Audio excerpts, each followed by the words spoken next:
This is the Audi A4 Avant, and it's the perfect car for your modern, Raffa-wearing, middle-class cyclist because, you know, it's got the image, it's got the looks, and of course it's got the space to put your bike into the boot.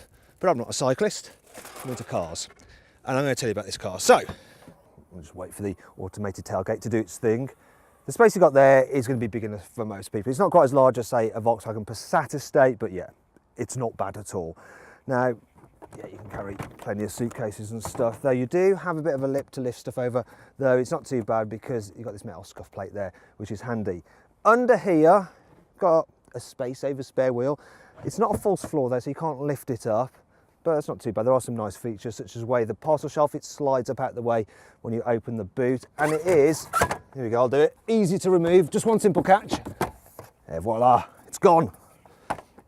Other features we've got in here are a 12-volt socket there, we've got some curry hooks, there's also these rails where you can have some other tethering hooks there and slide them backwards and forwards. You notice there's some LED lighting in the boot as well, which is pretty smart.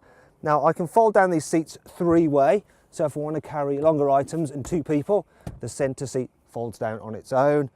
I can fold down the other seats, pulling these levers here.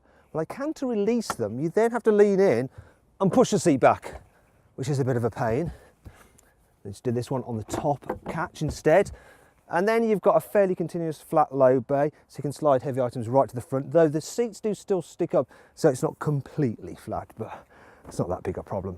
Anyway, let's move on to the back seats. Right, so, ooh, that actually feels pretty good quality. That is nice and heavy and solid. It locks into place firmly, as you'd expect from an Audi. Now, space in the back, yeah, I've got plenty of room. This seat is in my usual driving position, lots of knee room, lots of headroom because that's squarer body than the saloon. People over 6 foot will be fine in the back of this car. In terms of carrying three though, it's not so good. This middle seat is a little bit small, and you've got this big transmission tunnel here and this console as well in the way. So yes, the middle seat, not that comfortable. And the body isn't quite as wide as you might think it is, so you can feel a squeeze with three adults in the back.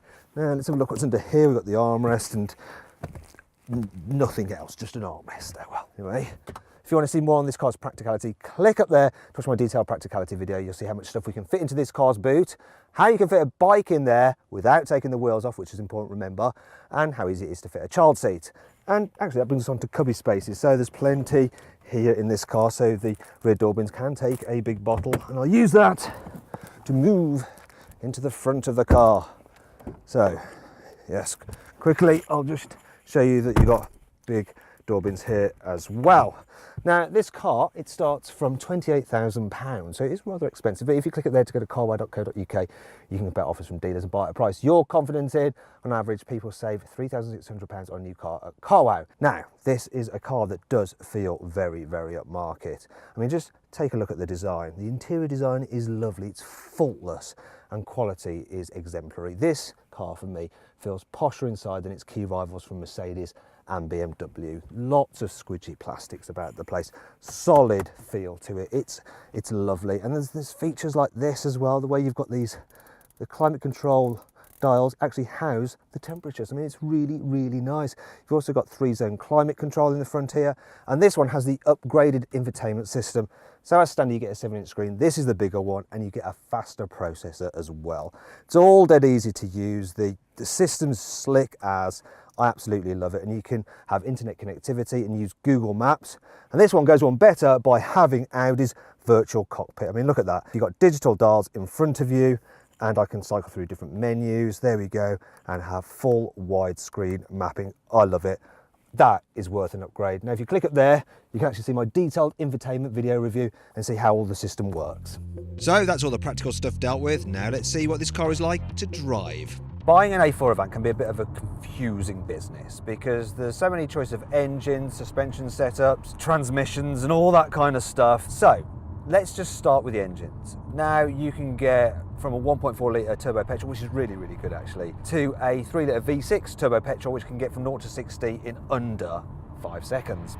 Most people want a diesel, and you can get 2 litre diesels, either 150 horsepower or 190 horsepower, and this is the 190, supposed to do around 61 miles per gallon. I'm getting 51. Then in terms of the gearboxes, so the 6-speed manuals, they're nice, little bit on the notchy side maybe, and I really think this car warrants an automatic gearbox, and the auto in this car, it's a really nice one to use. As for the diesel engine though, I probably wouldn't go for the 2-litre diesel. I would go and spend a bit extra and get one of the 3-litre V6 diesels, because they are silky smooth and super fast and pretty much just as economical as the 2-litre diesels. Another thing you got to think about is whether you want the car with front-wheel drive or 4-wheel drive. Now, most people are going to be fine with front-wheel drive, to tell you the truth, but I think the Quattro all-wheel drive system just makes it feel a little bit more grippy and easier to hustle down a back road. Let's move on to the actual suspension, because there's 4 choices of suspension in this car. I mean, oh my God, it's just so confusing. You can have comfort or sport, normal suspension, or comfort and sport adaptive. Now, I would go for one of the adaptives because they are better, and probably the comfort adaptive, because you can still firm that one up by pressing a button and putting it into sports mode, but when you have it in comfort, it's super wafty and very comfy. Though, to be fair, the normal comfort suspension is reasonable enough, and on the whole this car is pretty sharp to drive. It's not as much fun as, say, a BMW 3 Series Touring, but it's easily good enough, and this is a very quiet car to travel in, and it's easy to drive as well. You've got decent visibility, bit of a blind spot here, maybe the pillars at the back as well. Now if you click up there, you can see for yourself by joining me for a 360-degree passenger ride video. Unfortunately, not everything about the Audi A4 Avant is great. Here's 5 annoying features. If you want full leather interior, then it's an optional extra on all models.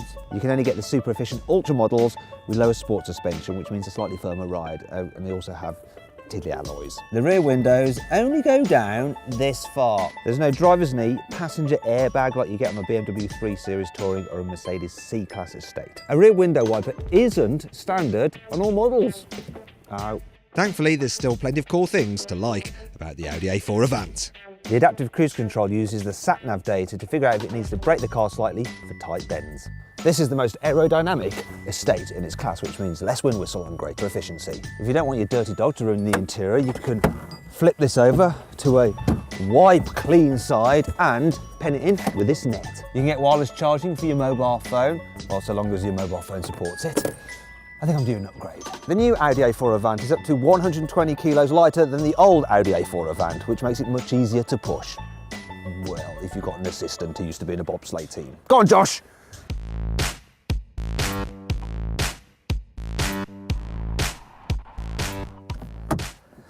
Now, if you click up there, you can get more information and save an average of £4,400 on a new Audi A4 Avant at carwow.co.uk.